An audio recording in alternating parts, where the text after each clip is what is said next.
Setelah mengobati luka bekas capitan Nerskila di kakinya dengan cara membakarnya menggunakan mesiu dari amunisi yang tersisa, Artemis menanjaki bukit bebatuan tersebut, menuju ke tempat yang lebih tinggi dengan maksud mengecek keadaan di sekitar.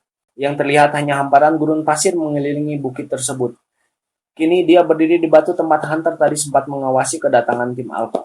Dia mengambil kerikil yang ada di sana dan melemparkan ke arah gurun pasir. Dan benar saja apa yang ada di benak Artemis. Seketika Diablos muncul kembali dari dalam pasir. Diketahui Diablos ini jenis Black Diablos berkelamin betina. Diablos monster yang sangat teritorial, apalagi jika seorang betina ketika di musim kawin. Ia akan menyerang apapun yang masuk ke wilayahnya. Diablos akan mengetahui ada yang masuk ke wilayahnya melalui pergerakan yang terjadi di permukaan pasir. Sekecil apapun gerakan tersebut, Diablos pasti menyadarinya dan langsung menyerangnya. Dengan kata lain, Artemis tidak punya pilihan lain selain berdiam di bukit bebatuan tersebut. Artemis kembali menyusuri bukit tersebut untuk mencari apa saja yang bisa ia gunakan untuk bertahan hidup. Hunter mengawasi setiap gerak-geriknya dari kejauhan. Sampailah Artemis di sebuah puing-puing kapal laut, yang seperti di awal film. Setibanya Artemis di sana, ia mulai mencari apa saja yang bisa ia pergunakan. Di tengah pencariannya datang Hunter menyerang dari belakang. Perkelahian pun terjadi.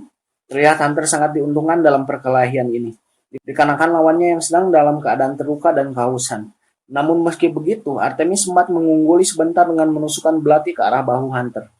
Lalu Artemis pun diikat dan dibawa ke tempat persembunyian Hunter. Di dalam persembunyian, setelah makan dan minum, yang mana Artemis hanya dibiarkan melihat dan tidak dibagi dan mengobati luka akibat perkelahian dengan Artemis tadi, Hunter terlihat berdoa menjelang tidurnya. Di sini Artemis dan Hunter belum terlihat berkomunikasi dikarenakan perbedaan bahasa di antara mereka. Pagi datang menjelang, Hunter terbangun duluan dan melihat Artemis yang masih terikat dengan keadaan tertidur. Hunter pun keluar dari tempat persembunyiannya, meneropong ke arah menara dan mengecek keadaan di sekelilingnya. Terlihat Diablos masih berpatroli melindungi wilayahnya, dan Hunter pun kembali masuk ke tempat persembunyian, yang mendapati Artemis sudah tidak ada di posisi awalnya. Dan ketika ia menoleh, ia dikagetkan dengan Artemis yang langsung memukul wajahnya yang menyebabkan ia tak sadarkan diri. Ini posisi berbalik. Hunter yang terikat, sedangkan giliran Artemis yang minum dari penampungan airnya milik Hunter. Tapi ketika Artemis akan minum, Hunter langsung menendang penampungan airnya.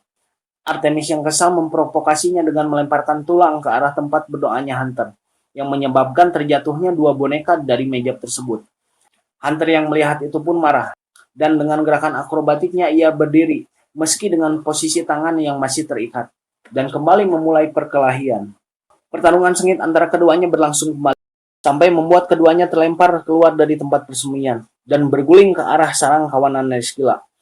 Dan naasnya, Hunter yang masuk ke salah satu lubang dari sarang tersebut. Kawanan Nerskila yang menyadari kehadiran Hunter serentak mendekati Hunter. Untung saja Hunter masih tersangkut di mulut lubang, dan masih bisa diselamatkan oleh Artemis yang menarik ikatan di tangan Hunter. Kondisi yang masih tegang berhasil dicairkan oleh Artemis yang memberikan Hunter coklat. Ya, coklat. Dan Hunter membalasnya dengan memberikan kantung air miliknya. Dan pada akhirnya pun mereka berteman. Diketahui Artemis dan Hunter mempunyai tujuan yang sama, untuk keluar dari tempat tersebut dan menuju ke arah menara. Artemis menyadari badai di sekitaran menara tersebut yang membawa dia dan timnya melintasi dimensi dan berakhir di sini. Dengan pergi ke sana, Artemis berharap mendapatkan cara untuk kembali pulang ke dunianya.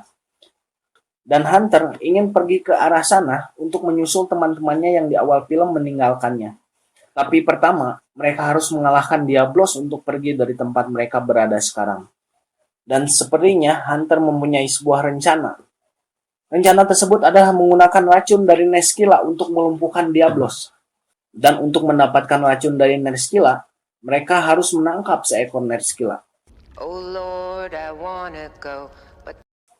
Scene beralih ke Artemis yang sedang menjadi umpan untuk rencana penangkapan Nerskila. Malam pun tiba, Artemis yang berdiri dekat sarang-sarang Nerskila langsung dikejar oleh seorang Nerskila. Singkat cerita, Artemis berhasil menggiring Nerskila ke arah jebakan.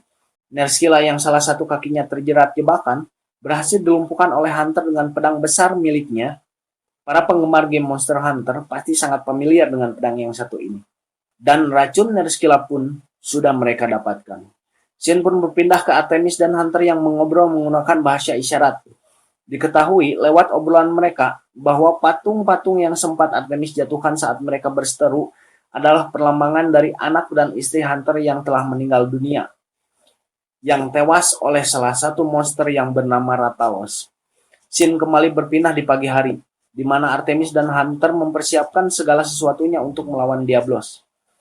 Mulai dari membuat panah beracun, membuat semacam katapult atau pelontar dari sisa-sisa puing reruntuhan kapal laut yang ada di sana, dan mengajari Artemis menggunakan beragam senjata yang ada di dunia tersebut. Saat pertarungan dengan Diablos pun tiba. Hal yang pertama Artemis dan Hunter lakukan adalah mengambil roket launcher yang masih tersimpan di kendaraan tim Alpha yang berada jauh di tengah gurun.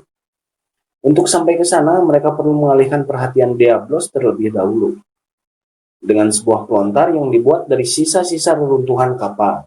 Sebuah tong dilemparkan oleh pelontar tersebut ke arah yang lain, jauh dari posisi kendaraan tim Alpha, dan berhasil. Diablos teralihkan ke tong kosong tersebut. Seketika Diablos langsung melahapnya. Tanpa membuang kesempatan lagi, Artemis dan Hunter langsung berlari menuju kendaraan tempat roket launcher berada. Tapi tidak lama, Diablos langsung menyadarinya dan langsung mengejar Artemis dan Hunter.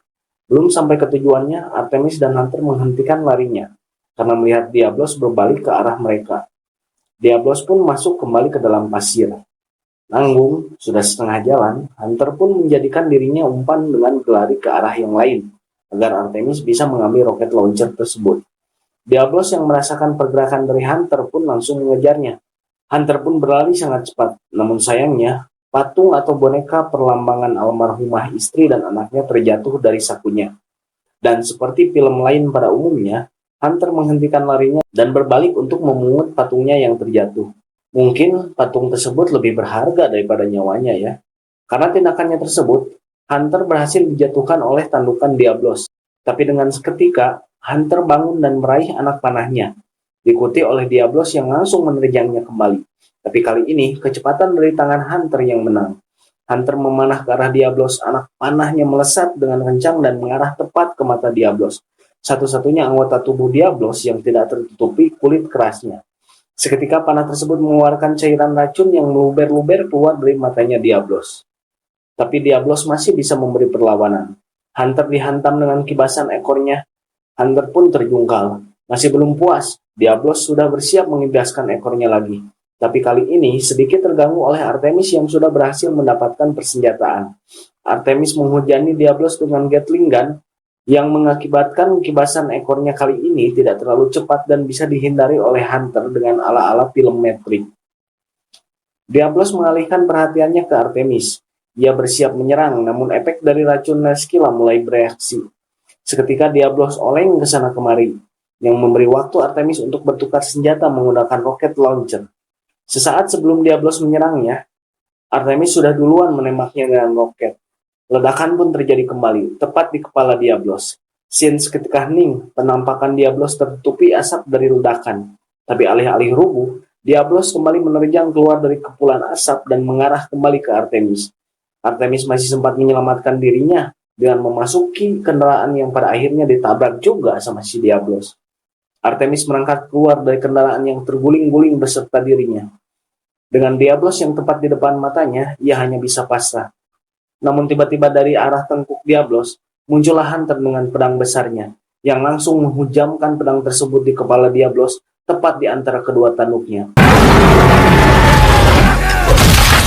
Diablos pun meraung kesakitan dan melemparkan Hunter dari tubuhnya, yang membuat tubuh Hunter terlempar menghantam kendaraan yang ada di sana, membuat Hunter langsung tidak sadarkan diri. Artemis yang melihat kesempatan ini menembakkan grappling hook-nya, semacam alat memanjatlah ke arah tanduk Diablos dan terbang ke kepala Diablos. Ia langsung meraih pedang yang masih tertancap di kepala Diablos dan dengan sekuat tenaga memperdalam tusukan pedang tersebut. Dan untuk kali ini Diablos benar-benar mati. Artemis mengecek keadaan Hunter yang ternyata masih bernyawa. Dengan membuat tanu dari kulit Diablos, ia membawa Hunter beserta dirinya melanjutkan perjalanan ke arah menara. Perjalanannya sangat berat. Artemis yang terluka harus menarik Hunter yang dalam keadaan koma. Berjalan mengarungi gunung pasir, Di tengah jalan mereka dihadang badai. Artemis membuat tenda darurat dan mencoba membangunkan Hunter dengan peralatan medis militernya. Dan di pagi harinya, Hunter sudah sadarkan diri. You're welcome. Mereka pun melanjutkan perjalanan. Singkat cerita, mereka berdua tiba di sebuah oasis. Di sana terdapat sekawanan Apceros yang sedang minum-minum di kubangan air tersebut. Diketahui, Apceros ini monster herbivora dan tidak berbahaya jika sedang tidak terancam. Artemis pun menanyakan ke Hunter apakah air di oasis ini bisa diminum. Hunter pun mempersilahkannya. Tapi saat Artemis akan mengambil air, keluarlah sebuah monster berukuran kecil dari tepian kubangan air yang mengagetkan Artemis. Hunter pun menghabisi monster tersebut dan lalu meledek Artemis yang berhasil ia kerjai. Diketahui monster ini bernama Cephalos. Singkat cerita, mereka pun berkemah di sana. Hunter memasak Cephalos yang ia habisi tadi. Adegan memasak ini salah satu adegan yang sangat identik dengan game-game Monster Hunter yang mana ada fitur memasaknya. Mereka pun makan, minum, dan beristirahat. Singkat cerita, malam pun tiba. Artemis sudah tertidur sedangkan Hunter sedang di tengah ritual doanya. Tiba-tiba di atas mereka melintas monster yang sangat besar. Mereka berdua pun bersiaga. Dan terlihat hutan di depan mereka mulai terbakar dengan hebatnya, yang diikuti kawanan Apceros yang tunggang langgang berlari ke arah mereka. Beberapa Apceros tersebut tubuhnya terbakar. Artemis dan Hunter pun menghindar ke sana kemari menghindari kawanan Apceros yang panik. Sesaat sebelum Artemis dan Hunter terlintas, datanglah pemburu lain dengan pedang besarnya, menghantam tanah dan seketika efek dari hantaman tersebut mengeluarkan semacam energi magis dalam bentuk api yang berhasil menghalau dan membelokkan jalur pelarian Apceros. Pemburu ini adalah kapten kapalnya si Hunter. Kita sebut saja Admiral. Tidak mau berdiam diri, Artemis yang sebelumnya telah terlatih juga mampu mengeluarkan api dari senjata yang ia pegang dan membantu Admiral menghalau kawanan Apceros. Namun Hunter yang berada di lain tempat, tepatnya di tepian tebing, hampir jatuh ke dasar jurang, namun berhasil diselamatkan oleh kru kapal yang lain yang mana adalah teman-temannya. Akhirnya kawanan Apceros tersebut habis tak tersisa. Artemis berterima kasih ke Admiral. Nampak Admiral tersebut juga berbicara bahasa yang sama dengan Artemis. Namun Artemis langsung menerima bom mentah dari Admiral yang menyebabkannya langsung pingsan seketika. Scene beralih ke Artemis yang terbangun di sebuah sel atau kurungan yang ada di dalam kapal tersebut. Beberapa awak kapal di sana sempat menggodanya, dan setelah keadaan sepi, Artemis melarikan diri dari kurungan tersebut. Ia mulai menjelajahi isi kapal, dan secara tidak sengaja bertemu dengan Paliko, seorang bangsa kobold atau kucingnya dunia Monster Hunter lah, yang jadi juru masak kapal tersebut.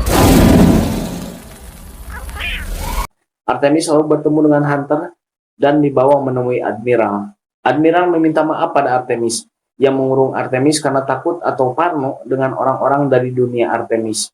Diketahui dulu juga banyak orang-orang dari dunia Artemis yang sempat ke dunia Monster Hunter ini dan berbuat banyak sekali kerusakan. Mereka pun berbincang banyak hal, mulai dari menara tersebut yang sebenarnya teknologi sisa-sisa peradaban kuno bangsa dunia tersebut, yang mana bangsa-bangsa dari peradaban kuno sudah lenyap karena teknologinya sendiri. Dipercaya jawaban dari semua hal ada di sana. Diketahui pula menara tersebut dijaga oleh monster yang bernama Rathalos, monster yang sama yang menghanguskan tim Bravo dan yang memburu Apceros tadi. Rathalos ini hampir mustahil dikalahkan. Kelemahannya hanya sesaat sebelum ia menyemburkan apinya. Lalu dibuatlah kesepakatan jika Artemis bersedia membantu bertarung melawan Rathalos agar Admiral dan kawan-kawan bisa berhasil mencapai ke menara, maka Admiral akan membantu Artemis untuk pulang ke dunianya, dan Artemis pun menyetujuinya. Singkat cerita, keesokan paginya mereka berangkat. Admiral, Artemis, Hunter, dan beberapa awak kapal yang lainnya. Mereka mendaki ke bukit tempat menara tersebut berada, dan singkat cerita, mereka sudah berada di depan menara tersebut. Terlihat di kejauhan ada portal yang menghubungkan dua dunia, yang terbuka dan tertutup secara tidak stabil. Sesaat sebelum sampai ke menara, Rathalos pun terlihat sudah terbang mengintari rombongan tersebut. Admiral pun memerintahkan krunya untuk membentuk sebuah formasi. Terlihat Hunter bersemangat sekali ingin membalaskan dendam kematian keluarganya. Keadaan sunyi senyap. Rombongan para pemburu menunggu dari arah mana Rathalos akan muncul. Dan tiba-tiba Rathalos memulai pertarungan dengan seketika, membakar dua pemburu dan mendarat di pilar-pilar yang berada di sana. Rathalos pun menemukan Artemis yang bersembunyi dalam reruntuhan. Sesaat sebelum Rathalos menyerang Artemis, ia teralihkan oleh admiral yang mengejeknya dan langsung melancarkan serangan ke arah Rathalos. Anggota pemburu yang lain pun mulai melancarkan serangan demi serangan. Scene pertarungan ini hampir mirip dengan nuansa game Monster Hunter, apalagi dengan Rathalos yang menjadi ikon dari Monster Hunter sendiri. Semua pemburu bertarung habis-habisan. Shin pun beralih ke Artemis yang buy one dengan Rathalos. Artemis berhasil menusuk lidah dari Rathalos dengan dual dagger-nya, namun Rathalos membalasnya dengan kibasan ekornya yang membuat Artemis terpojok ke tepi jurang. Rathalos pun menyerang dengan napas apinya ke arah Artemis. Artemis nekat meloncat ke bawah jurang untuk menghindarinya. Namun di bawah Artemis terlihat portal dua dunia yang sedang terbuka, dan Artemis pun memasuki portal tersebut kembali ke dunianya. Singkat cerita, Artemis pun terbangun dan dibawa pergi oleh regu penyelamat dari militer. Tapi baru saja kapal yang mengangkut Artemis lepas landas, di depan kapal tersebut ada portal dan keluarlah Rathalos yang langsung menyerang kapal tersebut, yang menyebabkannya terjatuh ke gurun pasir. Shin beralih ke sejumlah pasukan dengan kendaraan militer sedang menembaki Rathalos. Yang langsung Rathalos balas hanya dengan satu serangan, namun seluruh pasukan tersebut hancur tak bersisa. Pasukan militer pun kembali berdatangan, namun Rathalos dengan mudahnya menghancurkan satu demi satu pasukan beserta kendaraan tempur mereka. Terlihat Artemis sedang mencari beberapa barang di kapal yang terjatuh bersama dirinya, untuk ia pergunakan untuk melawan Rathalos. Dan pertarungan antara Artemis dan Rathalos pun terjadi kembali. Singkat cerita, Artemis memanah kerongkongan Rathalos dengan menggunakan semacam peledak yang ia lontarkan dengan crossbow-nya. Dan tenggorokan Rathalos pun terlihat berapi-api dan meledak-ledak. Dan Rathalos pun rubuh. Merasa sudah menang, Artemis menghampiri Rathalos. Namun Rathalos kembali bangkit dan bersiap menyerang Artemis lagi. Namun dari arah lain melesat anak panah dinamit yang tak lain milik Hunter. Tanpa ampun bertubi-tubi Hunter memanah Rathalos dengan dinamitnya. Akhirnya Hunter pun mendapatkan balas dendamnya, dengan mengakhiri Rathalos yang terbakar mati oleh api. Hunter menghampiri Artemis dan menyapanya yang terlihat lebih fasih berbahasa Inggris kali ini. Aneh kan? Iya, saya juga aneh. Ternyata Hunter tidak sendiri. Ia ditemani admiral yang datang belakangan. Diketahui badai yang membawa awan hitam dan petir akan terus-terusan datang dan pergi di gurun tersebut. Atau dengan kata lain, portal baru akan muncul sewaktu-waktu. Misi mereka kali ini mematikan sumber badai yang diasumsi berasal dari suatu tempat di menara di dunia para monster. Artemis, Admiral, dan Hunter pun bersiap untuk memasuki portal kembali. Namun terlihat ada monster baru yang tiba-tiba keluar dari portal. Lebih besar dari Rathalos, lebih kuat dan lebih berbahaya. Monster ini bernama Gormalaga, yang merupakan salah satu raja dari para monster. Dan film pun berakhir. Ngentang kan? Biasanya dengan ending film seperti ini, menandakan akan ada kelanjutan atau sequelnya. Ya, mudah-mudahan aja ya. Menurut saya, film Monster Hunter ini salah satu film adaptasi dari video game yang mampu menghadirkan nuansa-nuansa yang ada di video gamenya sendiri. Cuman, di film ini ada Artemis dan dunia modern dengan jagat yang kita tinggali. Sedangkan di video gamenya, kan tidak ada ya.